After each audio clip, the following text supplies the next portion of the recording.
Welcome to Unit 2 about the American Revolution. We're going to take a look at rights and responsibilities of people throughout this unit, but our main question to start with is, why did the colonists get so unhappy when England passed laws like the Stamp Act? That's the question we're going to be starting with for most of the unit. That'll apply to the first two parts. We have the got grievances, where you're going to read and take notes, and there's also a video to go with that. And then we'll do the Stamp Act DBQ. I know I just said the words that you hate to hear, DBQ. Actually, that's the letters, not words. But anyway, I'm going to make it as easy as possible.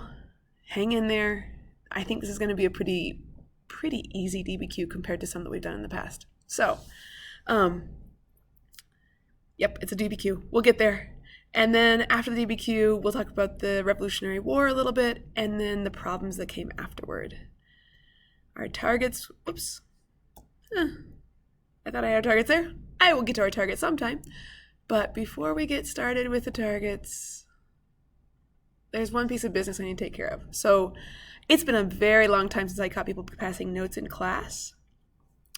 But my policy when I would catch people catching notes is I always read them. And I feel like I don't know which class this came from, so I'm just going to read it. Make sure you don't pass notes in class or text people in class. But this is a pretty serious one. I'm not sure how to start this letter, but I feel we need to talk. I've been thinking about us a lot lately. Things used to be so great. It was like we were made for each other. I mean, everyone said it was perfect. I really thought we'd be together forever.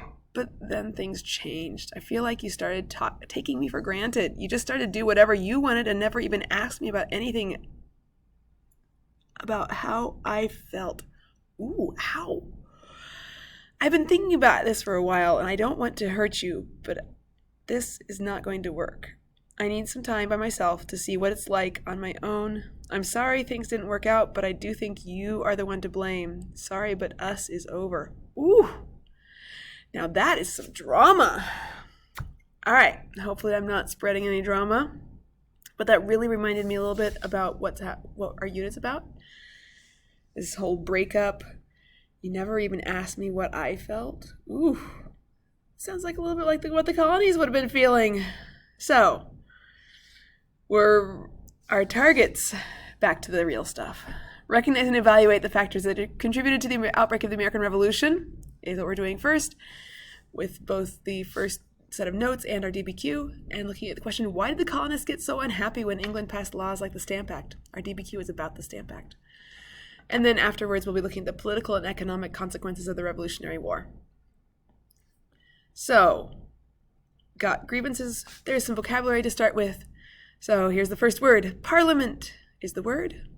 The group of people responsible for making laws in England and some other countries. So this is the British Parliament right here. We'll be talking a lot about the British Parliament. That was the government of England. The king was over the British Parliament, but there were still people making laws in Parliament who represented the people of England. All the people of England. But they weren't elected the way we elect our representatives now.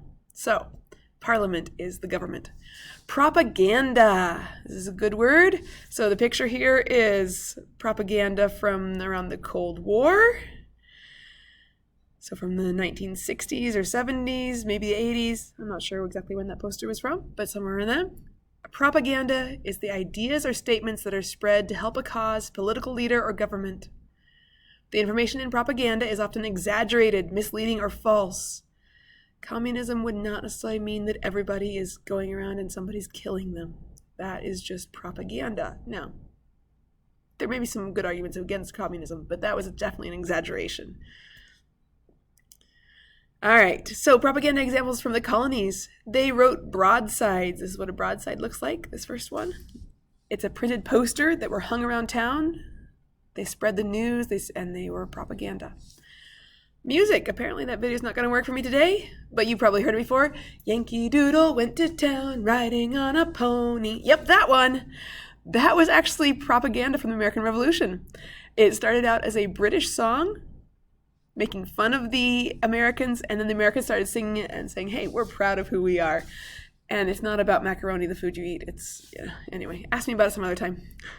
Political cartoons are ones we're going to look at a lot this year.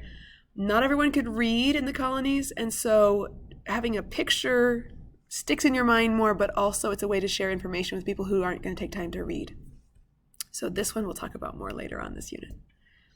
That snake that's all chopped up. The next word is patriot. A person who did not want to follow British rules for the colonies was called a patriot. So related words are patriotism, which is love that people feel for their country. Patriot is also known as a son of liberty, or the Sons of Liberty, and the Whigs. Those are two terms that you'll hear in our unit. Whigs, not as much now. You'll hear Whigs more later on, but you will hear both of those. These are the people who did not want to follow British rule. Loyalist is the opposite. A person who wanted to keep British rule over the colonies was called a loyalist. They were loyal to England, so that's a related word. They were also known as Tories. You'll hear the word Tories a lot in popular media when they're talking about the American Revolution. The Tories are the people who support Britain. And boycott has nothing to do with boys. A boycott is when people protest a place or company by refusing to buy their products. I don't remember why people were boycotting Wendy's. It had something to do with how field workers were treated, I think.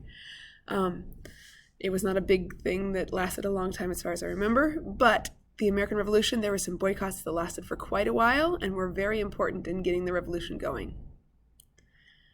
So, now that you've done the vocabulary, do make sure you have all that written down. And then you will have, I don't know why I'm getting all these error messages, you will have a video link for the Edpuzzle video. It's oversimplified American Revolution, but it's just part of it, because the whole thing goes further than what we want to do right now. If you want to start with the video so you understand what you're reading about first, that's fine. Or you can go straight into the notes and then watch the video afterwards, or the video is actually optional. You don't have to do the video at all. The notes you have to do. You're required to do the notes.